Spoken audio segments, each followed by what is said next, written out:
So it wasn't a total disaster. It wasn't a home run either, though. Biden's press conference last night, keeping many Democratic lawmakers still in limbo, unsure about where to go from here, unsure about what it would look like if Biden does stand down. Joining me now is Michael Smerconish. He's the host of CNN's Smerconish and also a CNN political commentator. Michael, happy Friday. Always wonderful to have you with us. Let me just start with your top line reaction to the press conference last night. I mean, I talked to Democrats who felt like maybe this would buy President Biden more time, but not fundamentally change the calculus. I'm not really sure how more time for him to ultimately maybe get out of the race helps anyone, but I want your take. I'm sure you've had the experience, Kasie, of being in the green room and ready to go on and do a television interview like this, and then the guest ahead of you uses a word choice that you had written down. That's how I feel this morning, because in the margin of the notes that I was writing last night, I wrote the word purgatory.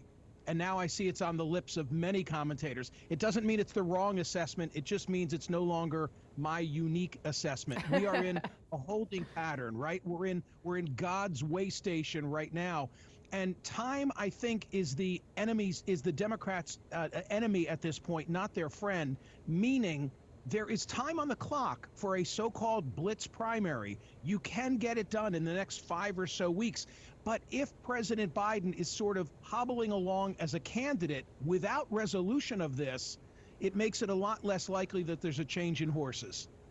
Well, and that, I mean, the New York Times put that strategy on their front page a couple of days ago, that the Biden team was basically running that strategy, run out the clock to jam everybody up. I mean, I guess I do question whether that is even plausible, like a primary process in this amount of time. It seems like some of even the reluctance of Democrats on the Hill to come out and push Biden to step aside is that they don't know what it looks like next.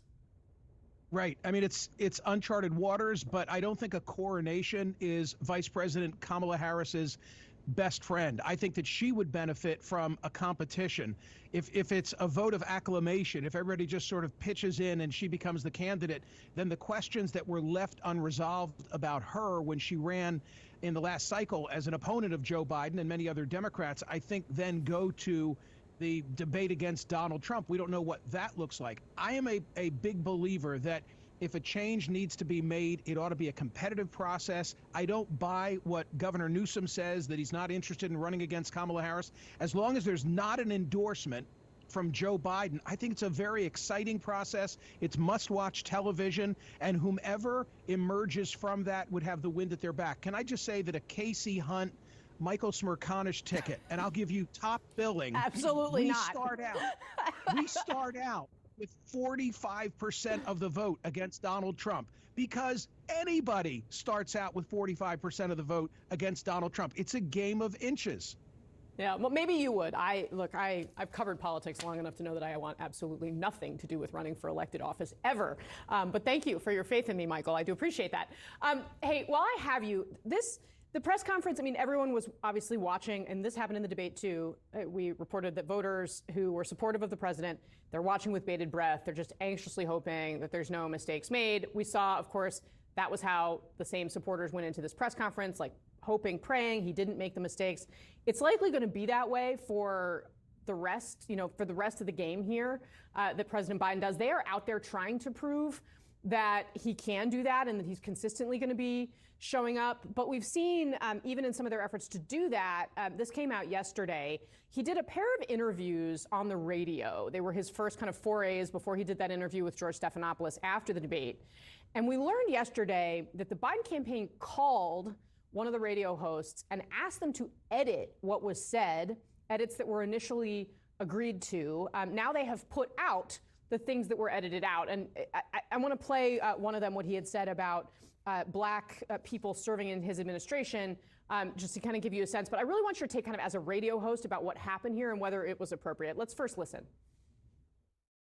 In addition to that, I have more blacks in my administration than any other president, all of the presidents combined, and major positions, cabinet positions. So they wanted that cut out. The radio host agreed. Now, this host is more on the opinion side than the straight journalism side. So there's that aspect to this as well. But the fact that the Biden team is so aggressively trying to prevent that from being heard also says a lot. Well, it also is compounded by the problem of the same interviews being asked in back-to-back interviews in the aftermath of the debate. And now we know, because Victor Blackwell brought this to light, that the White House had fed those questions to the radio hosts, and the radio hosts went along with it. Kasie, in August of 2009, I was privileged to conduct the first live radio interview with President Obama from the White House, and interviewed President Obama several times thereafter as president. I know a thing or two about how this all works. Never have I heard of questions that would actually be suggested to a radio host. Is there some pre-show cajoling in terms of what will the subject matter be? Do you think you're going to get into the situation in Ukraine? Might you talk about Gaza? Yes, that takes place. But no host of any kind should ever accept questions suggested by any principal. And in this instance, if the question is, will you edit the tape? The answer is, hell no, we should have run it live. 100%. All right. Michael Smerconish for us. Michael, thank you. I'm not running for president with you, but I love having you. I hope you'll come back. All right. Have a good weekend, sir. I'll see you soon, I hope. You too.